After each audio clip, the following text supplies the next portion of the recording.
오늘 부활절 이후 첫 예배 오신 여러분 환영합니다. 오늘 예수님께서 이제 부활하셔서 제자들에게 그 모습을 보여주는 그런 장면인데, 예수님 입장에서는 제자들이 이해할 수 없는 상황을 보여줘야 하고 설명해야 되는, 그 제자들이 두려워하는 것과 놀라운 일, 예수님이 십자가에 죽으신 것을 그 제자들이 다 확인을 했고 또 보았고, 또 그들이 예수님을 장례를 치렀는데 예수님이 그들 앞에 나타난 이런 도무지 어떻게 설명할 수 없는 이런 상황이 제자들 입장에도 있고 또 예수님 입장에도 있는, 한편으로는 기쁘기도 하지만 한편으로는 너무 두렵고 떨리고 도대체 무슨 일이 일어나는 것인지 알 수 없는 그런 상황입니다. 제자들이 유대인들을 두려워해서 이제 예수님은 없앴으니까 예수님을 따라다니는 자들을 없애야 되겠다, 이렇게 생각하는 그 유대인들이 두려워하여서 모인 곳에 문을 닫아두고, 그리고 모여 있는데 예수님이 그 자리에 나타났습니다. 문을 닫았는데 예수님이 나타났으니 어떻게 나타난 것입니까? 그러면서 제자들에게 손과 옆구리를 보이시면서 내가 다시 살아났다, 이렇게 제자들에게 보였습니다.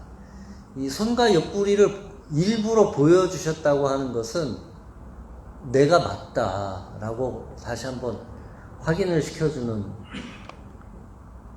그것이죠.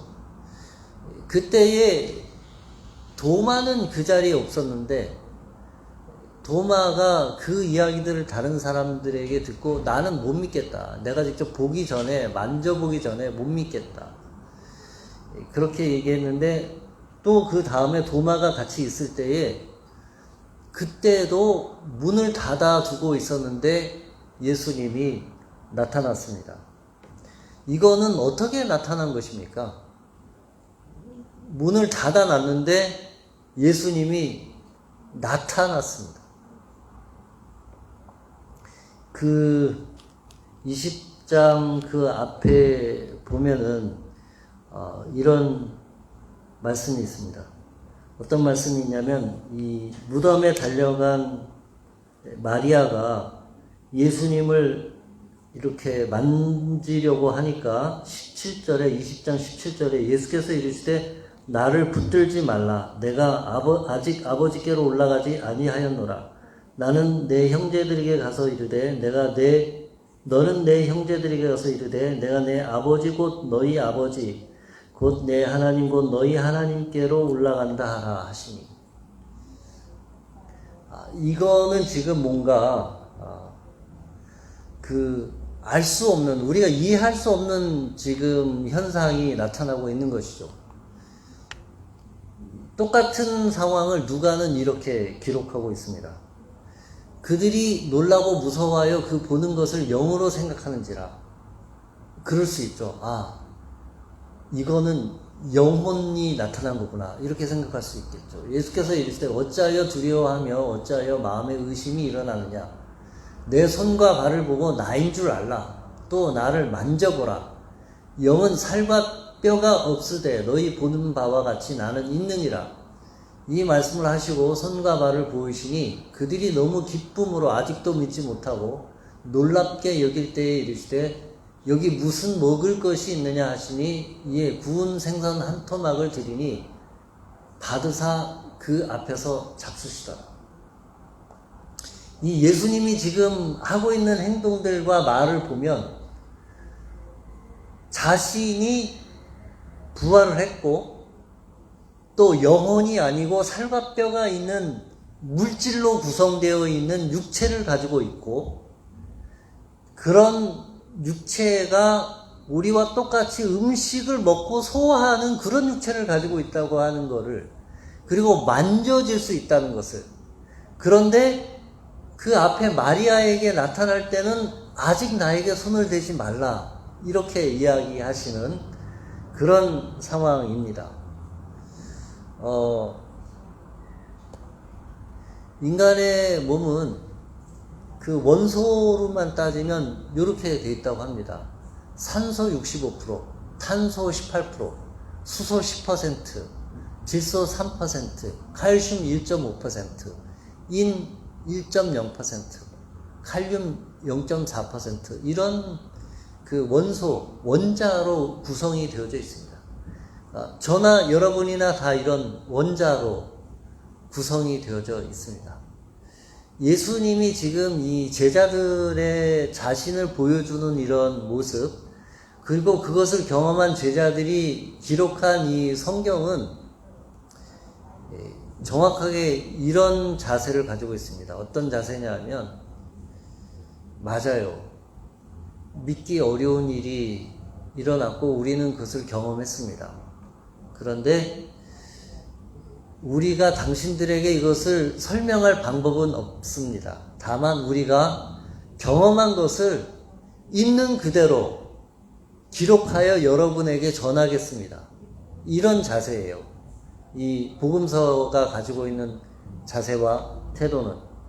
여기 예수님은 분명히 살과 뼈가 있는 몸으로 부활을 하신 것이고 영혼으로만 되어 있는 분이 아니시고, 그리고 제자들에게 보여주셨고 또 음식을 드시는, 그러면서 동시에 이 물리적인 공간을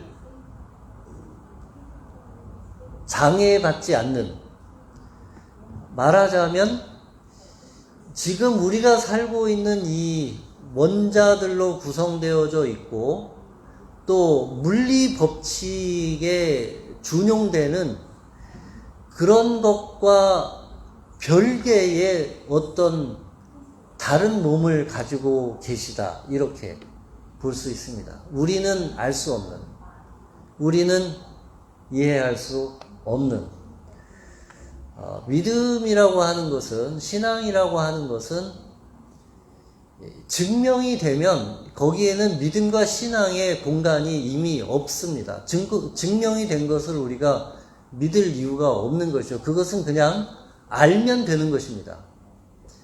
우리 신앙과 믿음은 우리가 이해를 추구하지만 우리 신앙과 믿음에는 분명히 우리의 지성과 이해를 뛰어넘는 영역이 훨씬 크게 존재함을 우리가 인정할 수밖에 없는 것입니다. 왜 우리가 이런 생각을 하냐면, 인간들이 많이 알고 있다고 생각하기 때문에 이런 생각을 합니다.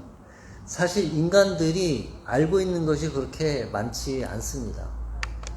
이 사진은 1990년에 보이저 1호가 멀리 태양계 바깥으로 벗어나면서 지구를 찍은 사진입니다. 저기 동그랗게 표시한 부분이 지구인데, 이 사진은, 이 그림은 인간이 자기들이 살고 있는 지구에서 가장 멀리 떨어져서 찍은 유일한 사진입니다. 저 안에 모든 인간들이 살고 있습니다. 우리는 생명이라는 것이 너무 자연스럽죠. 생명 현상이 자연스럽죠. 살아 움직이는 것이 자연스러운 것인데, 이 온 우주를 생각해 보면 오히려 살아있다는 것, 살아서 움직인다는 것, 생명이 있다는 것, 호흡을 한다고 하는 것은 굉장히 특별한 현상입니다. 오히려 이 온 우주를 생각해 보면 모든 것이 죽어 있는 것이, 살아있지 않은 것이 훨씬 더 자연스럽고 보편적인 현상입니다. 저 작은 파란 점 안에 사람들이 살고 있고 생명이 있다는 것 자체가 오히려 특이한 현상입니다. 우주 전체를 봤을 때. 우리가 우주에 대해서 아는 것이, 이 물리법칙에 대해서 아는 것이 굉장히 하찮습니다. 아는 것이 별로 없어요. 그나마 우리가 어느 정도의 원소들은 확인했지만 아직도 우주의 7, 80%를 구성하고 있는 암흑 물질에 대해서는 전혀 아는 것이 없습니다. 그리고 아주 미시세계에 들어가서 이 원자 주위를 돌고 있는 전자가 한 위치에서 다른 위치로 없어졌다 나타나는 이런 현상들에 대해서 우리는 잘 모릅니다. 우리가 아는 것이 거의 별로 없습니다. 예수님의 몸, 부활하신 예수님의 몸, 그것은 우리 인간의 이해와 지성을 뛰어넘는 그 너머에 있는 사실입니다. 그러나 분명하게 제자들이 경험한 것이고, 그리고 예수님이 제자들에게 보여주신 것입니다. 우리가 믿는 것이 바로 이것입니다. 예수님은 부활하셨는데 그냥 영혼만 부활하신 것이 아니라 몸을 가지고 부활하셨다.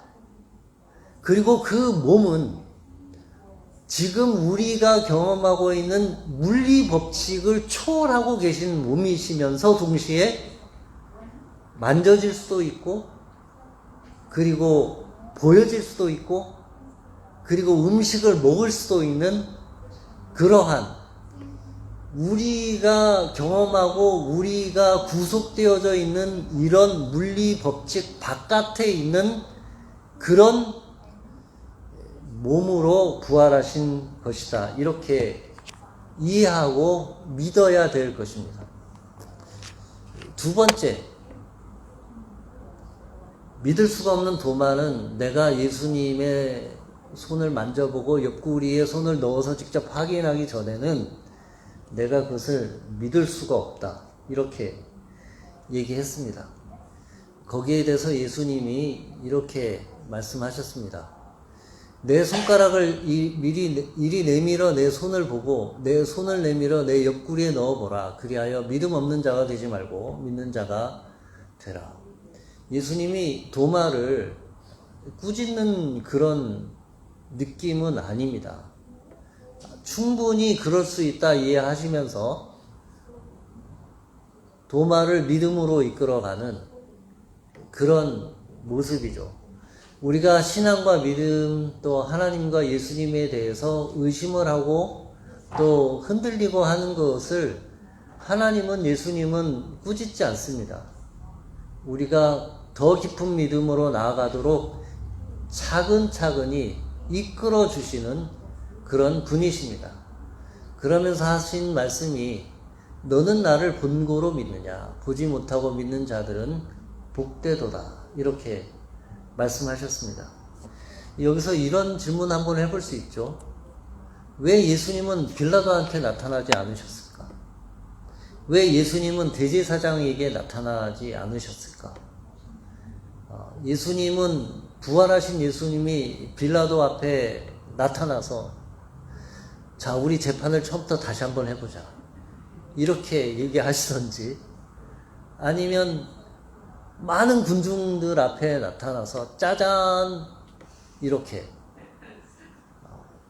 왜 그렇게 하지 않으셨을까? 그런데 이 질문에 대해서 예수님이 직접 설명하신 부분이 있습니다. 왜 예수님이 그렇게 하지 않으셨을까를 좀 생각해 보면, 예를 들면 사람이 행동을 하거나 하지 않는 데에는 동기라는 게 있습니다. 이유라는 게 있습니다. 예를 들면 뭔가를 할 때 다 이유가 있고 하지 않을 때 다 이유가 있는 것인데, 할 필요가 없으면 하지 않습니다. 그 다음에 할 이유가 없으면 하지 않습니다. 할 마음이 없으면 하지 않습니다. 해도 소용이 없으면 하지 않습니다. 예수님은 굳이 빌라도와 믿지 않으려고 하는 자들에게 굳이 그렇게 자신을 증명할 이유가 없으십니다. 그 이유가 없을 뿐만 아니라 예수님은 다른 이유를 설명하고 계시는데, 이렇게 설명하시고 계십니다. 죽은 자 가운데 살아난 자가 있을지라도 권함을 받지 않을 것이다. 이게 누가복음에 나오는 말씀인데, 누가복음 16장에 부자와 거지 나사로의 비유가 있는데, 아브라함이, 부자가 잘 살다가 죽었는데 가난한 자들을 돌보지 않았고, 또 그 부자 집 앞에서 고생하던 나사로가 죽어서 나사로는 천국에 가고 부자는 고통 중에 있고, 그 이야기를 듣고 또 사람들이 하는 이야기가, 그러면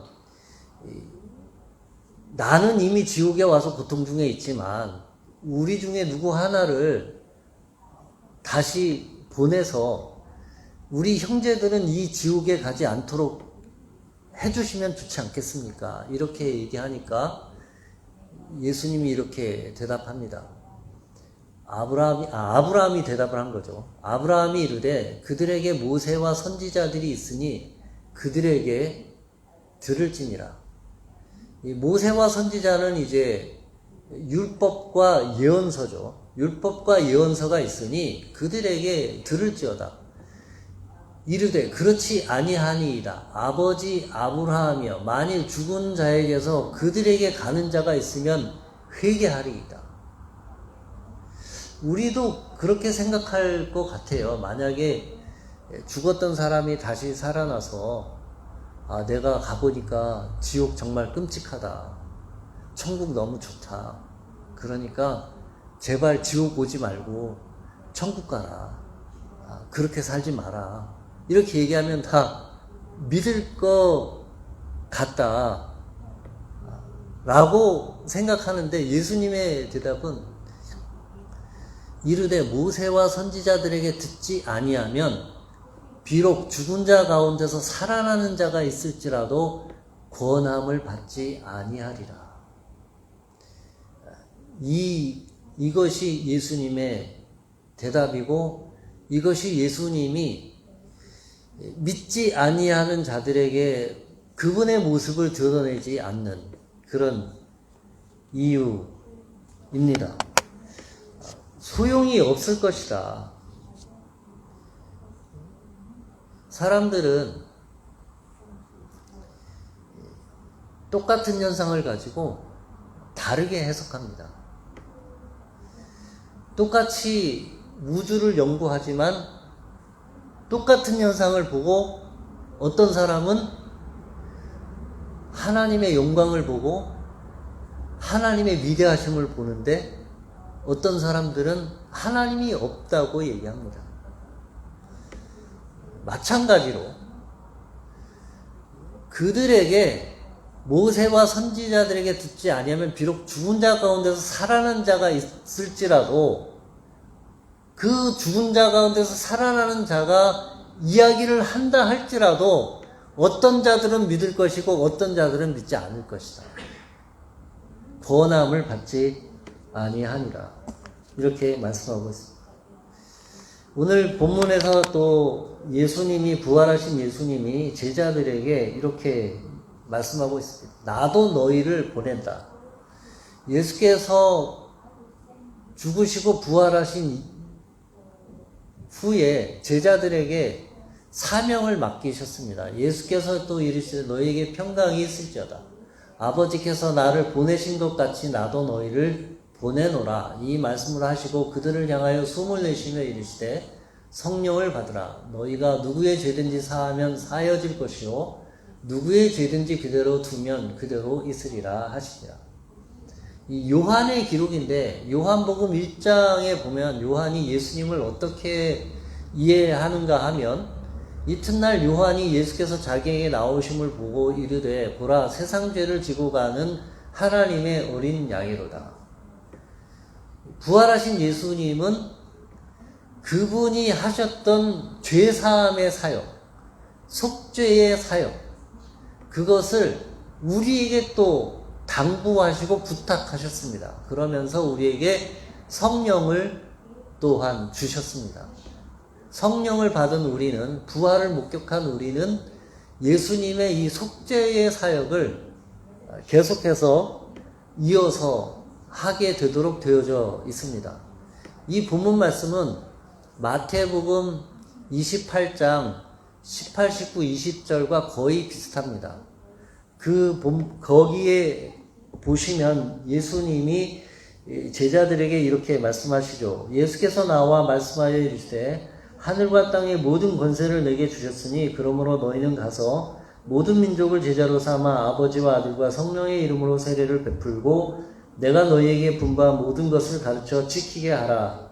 볼지어다 내가 세상 끝날까지 너희와 항상 함께 있으리라. 같은 말씀을 또 요한복음은 이렇게 말씀하고 있습니다. 나도 너희를 보내노라. 아버지께서 나를 보낸 것 같이 나도 너희를 보내노라. 부활을 경험한 우리는 그냥 예수님 부활하셨으니까 너무 좋다, 기쁘다 이게 아니라 예수님이 하시던 일을 우리가 계속 이어서 하도록 부탁을 받은, 파송을 받은, 그 사명을 이어받은 그런 존재가 된 것입니다. 왜 그렇습니까? 부활하신 예수님을 믿으면 끝? 아닌가요? 아니죠. 왜냐하면 여러분은 부활할 것이기 때문에 그렇습니다. 당신은 부활합니다. 예수님처럼 부활합니다. 이 본문과 오늘 설교의 제목을 고민하다가 당신은 부활합니다. 이렇게 제목을 딱 잡아보니까 이 제목이 굉장히 어떤 면에서는 낯설고 어떤 면에선 굉장히 뭐랄까 하여튼 이 말이 주는 질감과 느낌이 굉장히 다릅니다. 당신은 부활합니다. 내가? 맞아요. 여러분이 부활합니다. 예수님이 부활하신 것처럼 여러분이 부활합니다. 빌립보서 3장 20절과 21절을 보면 그러나 우리의 시민권은 하늘에 있는지라 거기로부터 구원하는 자 곧 주 예수 그리스도를 기다리노니 그는 만물을 자기에게 복종하게 하실 수 있는 자의 역사로 우리의 낮은 몸을 자기 영광의 몸의 형체와 같이 변하게 하시리라.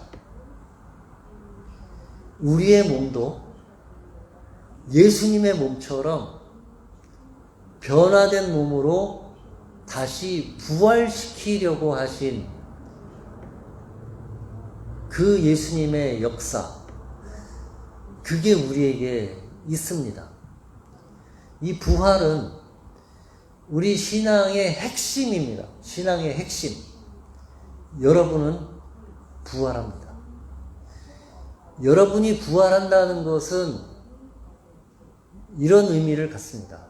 한편으로는 기쁘고 감사하고 또 한편으로는 사명이 부여되어 있습니다. 사명이.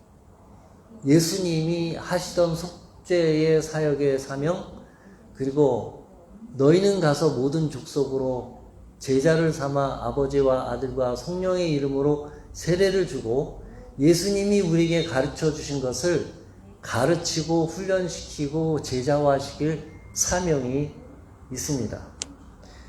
여러분이 스스로 생각하기에 내가 부활할 몸을 가지고 있다고 생각하고 여러분이 부활할 거라고 생각한다면 여러분은 더 이상 두려워하며 이 세상을 살아갈 이유가 없습니다.